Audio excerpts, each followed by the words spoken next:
بہت عرصہ پہلے مشرق کے ایک خوبصورت اور طاقتور ملک سلطنت زریاب میں بادشاہ حمزہ اپنی ملکہ مہتاب اور اکلوتی بیٹی شہزادی زارا کے ساتھ رہتا تھا۔ محل سنگ مرمر سے بنا ہوا تھا اور اس کے باغات میں ہر موسم کے پھول کھلتے تھے۔ شہزادی زارا ابھی کم عمر تھی، مگر اس کی آنکھوں میں غیر معمولی ذہانت اور ہمت جھلکتی تھی۔ ایک رات بادشاہ حمزہ سخت بیمار پڑ گیا۔ اس نے ملکہ مہتاب کو اپنے پاس بلایا اور کمزور آواز میں کہا، مجھے لگتا ہے میرا وقت قریب ہے۔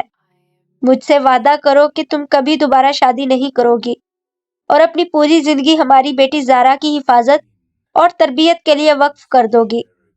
ملکہ مہتاب کی آنکھوں سے آنسو بہنے لگے۔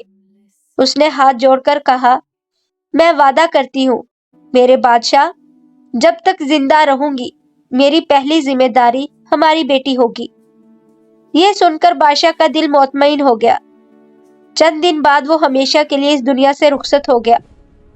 لیکن جیسے ہی بادشاہ کو دفن کیا گیا، ملکہ مہتاب نے تنہائی میں آہستہ سے کہا، وعدے کرنا آسان ہوتا ہے مگر زندگی گزارنا اس سے کہیں زیادہ مشکل۔ چند ہی مہینوں بعد اس نے ایک طاقتور مگر ظالم سردار شہزادہ فرید سے شادی کر لی اور اسے سلطنت کا حکمران بنا دیا۔ فرید نہایت سخت دل اور لالچی آدمی تھا۔ وہ شہزادی زارا سے نفرت کرتا تھا کیونکہ عوام اب بھی اس سے محبت کرتی تھی۔ وہ زارا کو کمزور بنانے کے لیے اسے سادے کپڑے پہننے پر مجبور کرتا، کم کھانا دیتا اور اکثر اس کی تذلیل کرتا۔ اگر اسے عوام کے رد عمل کا خوف نہ ہوتا تو شاید وہ اسے زندہ بھی نہ چھوڑتا۔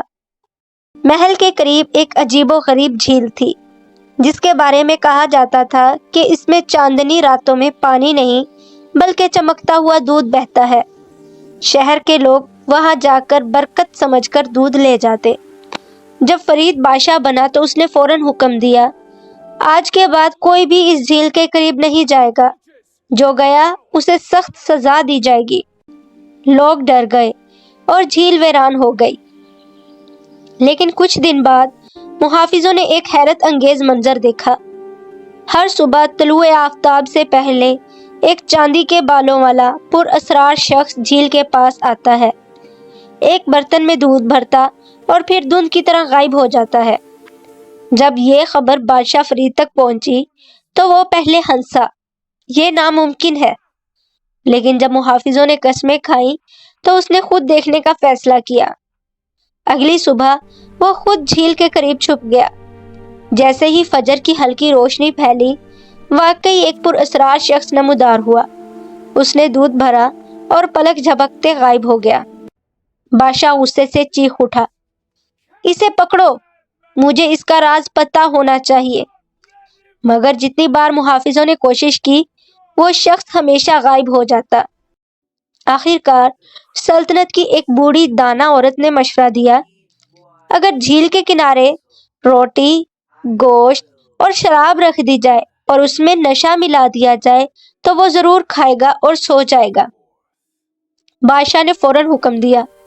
اگلی صبح وہ پر اسرار شخص آیا۔ اس نے کھانا کھایا اور گہری نیند میں گر گیا۔ محافظوں نے اسے باندھ کر محل پہنچا دیا۔ بادشاہ نے اسے ایک سنہری پنجرے میں قید کر دیا۔ وہ شخص خاموش رہتا، جیسے اس کے پاس کہنے کو بہت کچھ ہو مگر کوئی سننے والا نہ ہو۔ کچھ عرصہ بعد بادشاہ فرید کو جنگ کے لیے جانا پڑا۔ جب تک میں واپس نہ آؤں اس قیدی کی نگرانی تم کرو گی۔ اگر وہ فرار ہو گیا تو تمہاری موت یقینی ہے۔ زارا دل ہی دل میں خوش تھی کہ ظالم بادشاہ جا رہا ہے۔ ایک دن وہ نشانہ بازی کی مشق کر رہی تھی کہ اس کا تیر سنہری پنجرے میں جا لگا۔ قیدی نے آہستہ سے کہا، شہزادی اپنا تیر لے لو مگر مجھے آزاد کر دو۔ زارا نے ڈرتے ہوئے کہا، اگر میں نے تمہیں چھوڑ دیا تو وہ بادشاہ مجھے مار ڈالے گا۔ مگر قیدی کی آنکھوں میں ایسی سچائی تھی کہ زارا کا دل پگھل گیا۔ اس نے تالا کھول دیا۔ قیدی نے مسکرا کر کہا، ایک دن تم دیکھو گی کہ نیکی کبھی ضائع نہیں جاتی، اور وہ غائب ہو گیا۔ زارا جانتی تھی کہ اب محل میں رہنا خطرناک ہے۔ اس نے رات کے اندھیرے میں محل چھوڑ دیا اور اکیلی جنگلوں اور پہاڑوں میں سفر شروع کر دیا۔ راستے میں اسے ایک زخمی چیل نظر آئی۔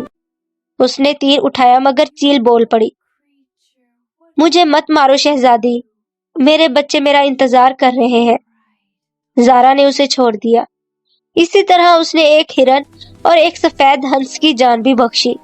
تینوں نے وعدہ کیا، ایک دن ہم تمہارا احسان ضرور لوٹائیں گے۔ کئی دنوں کی مسافت کے بعد زارا ایک عظیم سلطنت دارالافق پہنچی۔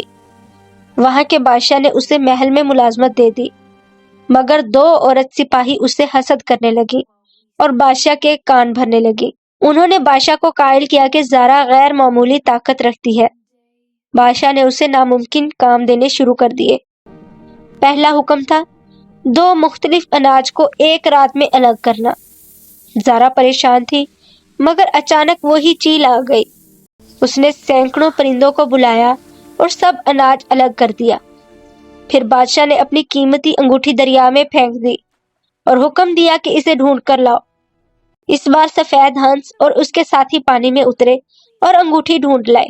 آخر میں بادشاہ نے ایک عجیب امتحان لیا، اگر تم واقعی خاص ہو تو کل صبح محل میں ایسا بچہ ہونا چاہیے جو ہر زبان بول سکے۔ زارا مایوس ہو گئی، مگر رات کو وہ ہرن آیا جس کی جان اس نے بچائی تھی۔ اس نے جنگل سے ایک معجزاتی بچے کو لا کر اس کے پاس رکھ دیا۔ صبح جب بادشاہ نے اس بچے کو سنا تو وہ حیران رہ گیا۔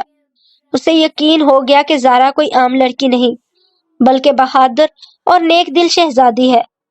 جلد ہی حقیقت سامنے آ گئی کہ وہ دراصل ایک سلطنت کی حقیقی وارث ہے۔